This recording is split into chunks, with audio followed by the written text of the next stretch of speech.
सबसे पहले अहम खबर, चीफ ऑफ आर्मी स्टाफ और चीफ ऑफ डिफेंस फोर्सेस के एजाज में गार्ड ऑफ ऑनर की तकरीब में chief of naval staff, chief of air staff समेत आला अस्करी अफसरान शरीक। एजाजी दस्ते की जानिब से मेहमान खुसूसी को जनरल सलामी पेश की गई। मेहमान खुसूसी फील्ड मार्शल सैयद आसिम मुनीर का एजाजी दस्ते का मुआयना। GHQ रावलपिंडी में गार्ड ऑफ ऑनर की तकरीब हुई। एयर चीफ जहीर अहमद बाबर सिद्धू को सलामी भी दी गई। आपको बताएं, चीफ ऑफ आर्मी स्टाफ और चीफ ऑफ डिफेंस फोर्सेस के एजाज में गार्ड ऑफ ऑनर की तकरीब में chief of naval staff, chief of air staff समेत आला अस्करी अफसरान शरीक हुए। नुमाइंदा खुसूसी सुमेरा खान हमारे साथ मौजूद हैं, उनसे बात करते हैं। सुमेरा, आज की तकरीब के बारे में आगाह कीजिएगा। जी बिल्कुल, बहुत अहम तकरीब थी ये, एक सेरेमोनियल तकरीब होती है। और इससे पहले क्योंकि चीफ ऑफ डिफेंस फोर्सेस का ओहदा नया जो है वो उसको अमल में लाया गया है, ये नया ओहदा है और उसके अपने तकाजे थे, इसलिए इसको सेरेमोनियल एक ऐसे अंदाज से होना था कि जो आगे आने वाले बरसों के आगे आने वाले सालों के लिए वो एक काबिल तकलीद मिसाल भी बने। और क्योंकि फ़ौज का निज़ाम जो है वो बहुत डिसिप्लिन होता है, तो उसमें हर उस चीज़ को बहुत तरतीब से बनाया जाता है कि जिसको आने वाले अरसे में उसको as part of discipline consider भी किया जाए और उसके ऊपर अमल भी किया जाए। तो ये आज की सेरेमनी गार्ड ऑफ ऑनर की चीफ ऑफ डिफेंस फोर्सेस के एजाज़ में थी और उनको ये गार्ड ऑफ ऑनर दिया गया। मगर इसके साथ साथ क्योंकि वो आर्म्ड फोर्सेस के सरबराह हैं, मुसल्ला अफवाज के सरबराह हैं, तो उनको इस हवाले से जो है वो एक एक्स्ट्रा जो जिसको कहा जाए कि जिसको एक ताज़ीम का दर्जा दिया जाता है मुसल्ला अफवाज में, उससे भी नवाजा गया। और ये तारीख़ी लम्हा था बिलाशुबा पाकिस्तान की तारीख में कि न सिर्फ एक ओहदा जिसको एक ब्लैंकेट वो हासिल है मुसल्ला अफवाज के सरबराह के तौर पे एक जिसको दर्जा कहा जाए, उसको भी देखा गया। और गार्ड ऑफ ऑनर के बाद वो यादगार शुहदा पर भी गए, उन्होंने वहाँ फूल चढ़ाए। और ये इस बात की गमाजी करता है कि मुसल्ला अफवाज के लिए अपने जवानों, अपने गाजियों के साथ साथ शुहदा का दर्जा उनके दिलों में, उनके जहनों में बहुत बुलंद है। और हर आने वाला नया सरबराह मुसल्ला अफवाज का वो शुहदा की यादगार पर जाकर सबसे पहले उनको अपनी ताज़ीम पेश करता है। इसके अलावा ये माजी में भी जितने भी आर्मी चीफ्स जब ओहदे का हल्फ उठाते हैं या वो चेंज ऑफ कमांड के बाद अपने दफ्तर को संभालते हैं as chief of army staff, सब संभालते रहे हैं अब तक, उन्होंने भी इसी तरह का गार्ड ऑफ ऑनर रिसीव किया।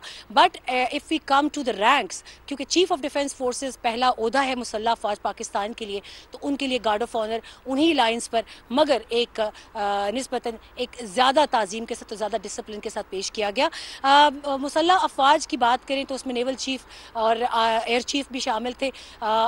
जो पाक फ़ज़ाइया के सरबराह ज़हीर बाबर सिद्धू हैं, वो भी वहाँ मौजूद थे। उनके भी ओहदे में 2 साल की तौसीह की गई है। और क्योंकि पाकिस्तान ने इंडिया के साथ स्टैंड ऑफ में, जिसके पाकिस्तान और इंडिया के स्टैंड ऑफ के बाद ये तमाम तर जो है वो तब्दीलियां देखने में आई, क्योंकि ये बहुत बड़ा मार्का था जिसमें पाकिस्तान को कामयाबी हुई। मेरे साथ इस वक्त मौजूद है ब्यूरो चीफ इस्लामाबाद खालिद महमूद साहब, समा TV। खालिद साहब, आपसे मैं जानना चाहूँगी कि माजी में तो हम देखते रहे हैं गार्ड ऑफ ऑनर की तकरीब होती है और हम चेंज ऑफ कमांड की भी एक बड़ी पुरवकार तकरीबात में हमेशा शामिल होते रहे। चीफ ऑफ डिफेंस फोर्सेस के एजाज़ में ये पहली तकरीब थी।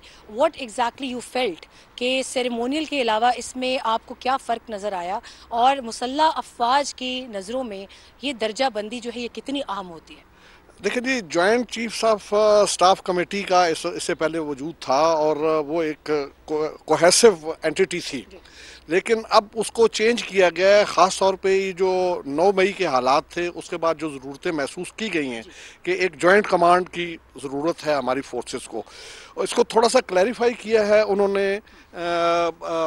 उस दिन DGISPR की जो प्रेस कॉन्फ्रेंस थी उसमें उन्होंने उसको बहुत अच्छे अंदाज में क्लैरिफाई किया है कि इससे पहले खाली ये कमेटी थी, अब इसको फोर्स का दर्जा दे दिया गया।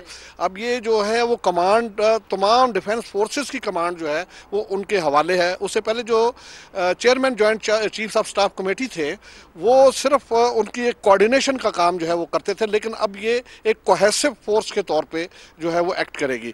जहाँ तक आपने बात बताई कि तमाम ओहदे जो हैं वो उनमें ये हमेशा इस किस्म की तकरीबात भी होती हैं, गार्ड ऑफ ऑनर भी पेश किया जाता है और GHQ या उसके करीब जो भी तकरीब होती है उसमें शहदा को खराज तहसीन पेश करने के लिए खराज तहसीन भी पेश किया जाता है। सुमेरा हमारे साथ मौजूद है, खालिद हसीब भी हमारे साथ मौजूद हैं, हारिस नवाज साहब ने हमें ज्वाइन किया। हारिस साहब, अस्सलाम वालेकुम, बहुत शुक्रिया आपने अपना वक्त निकाला। सर, आज की तकरीब एक इंतहाई शानदार तकरीब का जो है आज इनेकाद किया गया, क्या इस पर कहेंगे आप?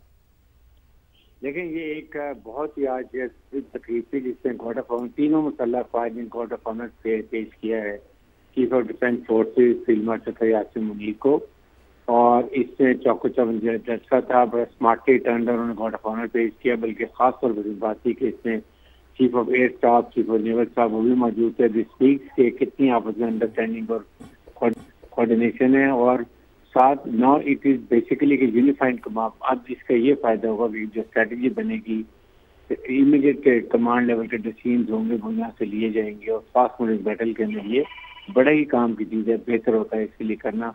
और क्योंकि जेएस हेडक्वार्टर था, ये सिर्फ कोऑर्डिनेट क्वार्टर है, यहाँ पर एक ब्रैकेट से कोऑर्डिनेशन करते थे, लेकिन यूनिफाइड कमांड नहीं थी। एक कमांड लेवल की स्ट्रेटजी सर्विस कमांड जो एक होता है वो प्लानिंग की जाती थी, जो कि अब होगी फास्ट मूविंग बैटल में। और मेरे ख्याल में हमें सबसे पहले ये दुआ करनी चाहिए कि चीफ ऑफ डिफेंस फोर्सेस शहीद यासिर मुनीर फील्ड मार्शल हैं। कराची से खबर शामिल करें, जहां पर इलाके गुलशन इकबाल में फ्लैट से मिलने वाली 3 खवातीन की मौत कैसे हुई, जिम्मेदार कौन है, पुरस्कार अमवात की उलझी गुत्थी सुलझ न सकी, लाशों का पोस्टमार्टम मुकम्मल, वाक़े का मुकदमा दर्ज न किया जा सका। मजीद जानते अपने नुमाइंदे काजी हसन से। काजी, तफसीलात बताइए।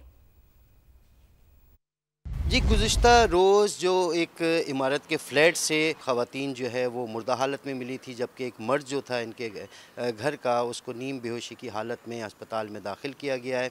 और इस हवाले से जो आज हमें ये इत्तला मिली है कि जो पुलिस सर्जन के मुताबिक जो है वो तीनों ख़वातीन का जो पोस्टमार्टम मुकम्मल कर दिया गया है, और उनके जिस्मानी अज़ा के जो हैं वो नमूने जो हैं लेबॉर्ट्री भेज दिए गए, जहां उसके बाद इस बात की तस्दीक हो सकेगी कि आया इन ख़वातीन की जो मौत हुई है वो उसकी वजह क्या बनी। ताहम पुलिस का ये कहना है कि जो नीम बेहोशी की हालत में जो नौजवान मिला था उसको होश आ चुका है, लेकिन वो अभी बयान देने के काबिल नहीं है। जबकि पुलिस का ये कहना है कि मुकदमा भी अभी तक दर्ज नहीं किया, लेकिन अहले खाना के होश में आने के बाद और उनके बाहमी मशावरत के बाद इसका मुकदमा भी दर्ज किया जाएगा।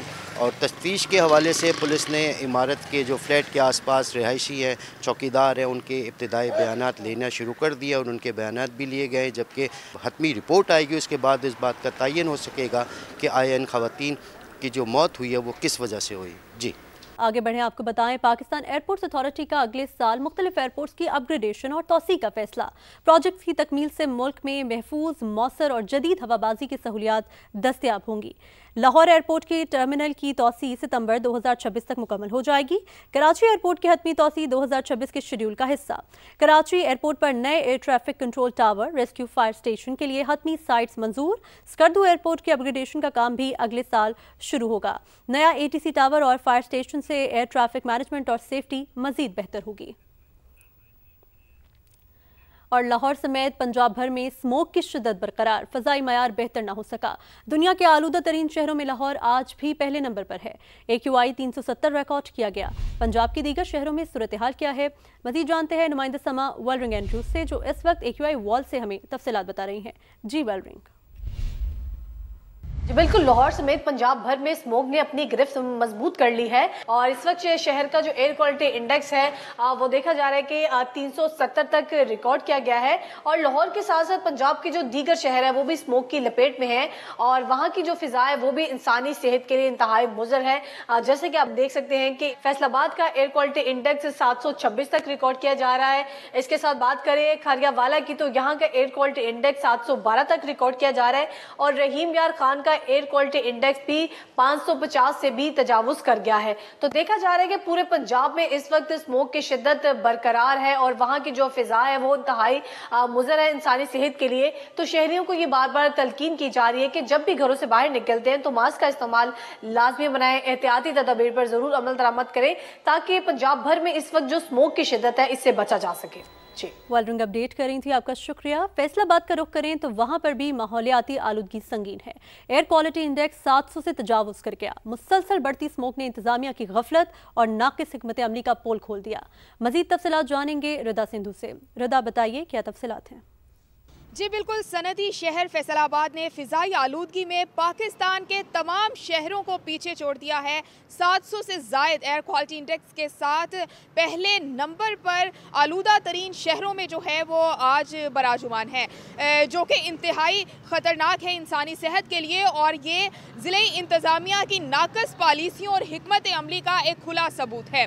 शहरी जो है वो मुसलसल सांस की बीमारियों में मुब्तला हो रहे हैं। ख़ास तौर पर बच्चे और बूढ़े जो हैं उनके लिए सांस लेना दुश्वार हो चुका है, जबकि ना तो ज़िले इंतज़ामिया की जानिब से जो आलूदा धुआं छोड़ने वाले इंडस्ट्रियल यूनिट्स हैं उनके ख़िलाफ़ कोई मुनासिब हिकमत अमली अपनाई गई, और ना ही जो बड़ी गाड़ियाँ जो कि काला जहरीला धुआं मुसलसल फ़िज़ा में छोड़कर उसे आलूदा कर रही हैं उनके ख़िलाफ़ मुअस्सर इक़दामात जो हैं वो किए गए।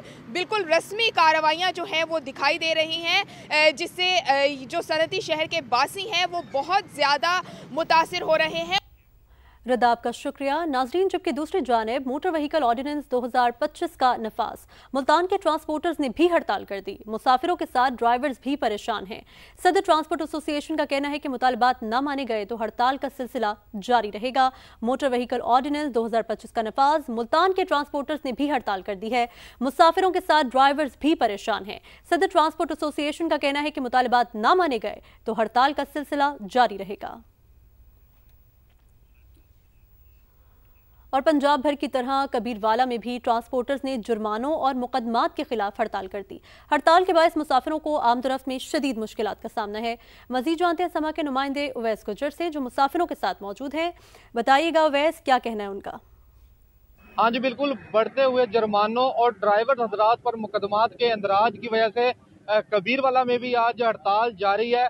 मैं इस वक्त मौजूद हूँ कबीरवाला जनरल बस स्टैंड के पास। यहाँ पर भी जो है गुल ट्रांसपोर्ट के साथ साथ पब्लिक ट्रांसपोर्ट भी मुकम्मल तौर पर बंद है, जिसकी वजह से मुसाफिर शदीद परेशान है। और चूंकि आज वर्किंग डे का पहला दिन है, मेरे साथ यहाँ पर एक मुसाफिर मौजूद है, इसी वाले से इनसे जानते हैं। मैं सुबह से खड़ा हुआ हूँ, तकरीबन मैं 40 किलोमीटर दूर करके आया हूँ कबीरवाला, और बड़ी मुश्किल से आया हूँ। अब यहाँ से कोई ट्रांसपोर्ट नहीं मिल रही, जिसकी वजह से मुझे यूनिवर्सिटी में जाने से मसला हो रहा है, और अब मेरी अटेंडेंस का इशू हो जाएगा। और मेरे अलावा और भी बहुत सारे लोग खड़े हैं जिनकी अपनी जॉब की वजह से लेट हो रहे हैं, और यहाँ पे अभी तक कोई बस नहीं आई। काफ़ी टाइम से यहाँ पर खड़े हैं, इन्हें कोई भी जो है वो गाड़ी यूनिवर्सिटी जाने के लिए मुयस्सर नहीं हो रही। इन्होंने ट्रांसपोर्टर हज़रात से मुतालबा किया है कि ट्रांसपोर्ट की हड़ताल ख़त्म की जाए ताकि हम जो है हमें सफरी सहूलियत मुयस्सर हो सकें। जी अवैस, आपका शुक्रिया। नाजरीन, आपको बता रहे हैं पंजाब भर की तरह कबीरवाला में भी ट्रांसपोर्टर्स ने जुर्मानों और मुकदमात के खिलाफ हड़ताल कर दी है। हड़ताल के बायस मुसाफिरों को आमदरफ्त में शदीद मुश्किलात का सामना है। तो आपको बताते चलें, डिटेल्स ये हैं। पंजाब भर में जुर्मानों और मुकदमात के खिलाफ ट्रांसपोर्टर्स की हड़ताल सामने आई है। पब्लिक और गुड्स ट्रांसपोर्ट मुकम्मल तौर पर बंद हैं, सड़कें वीरान पड़ी हैं। कबीरवाला में हड़ताल के बायस मुसाफिरों को आमदरफ्त में मुश्किलात का सामना है। मुतालबात की मंजूरी तक हड़ताल जारी रहेगी। ट्रांसपोर्टर्स हजरात का ऐसा कहना है, जबकि मुसाफिर कहते हैं कि हुकूमत हड़ताल खत्म कराने के लिए किरदार अदा करे।